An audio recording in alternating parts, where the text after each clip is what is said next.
So I've been recreating that same model for KubeGrade. Luckily, my co-founder, Caleb, he's been an industry veteran in San Francisco. So he's a huge network in person and online. So we're leveraging those things.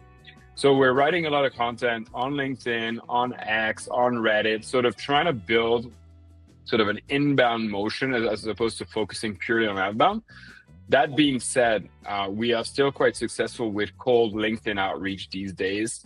The whole thing is just, making sure we identify our ICP as precisely as possible, and if possible, adding a few signals to our ICP definition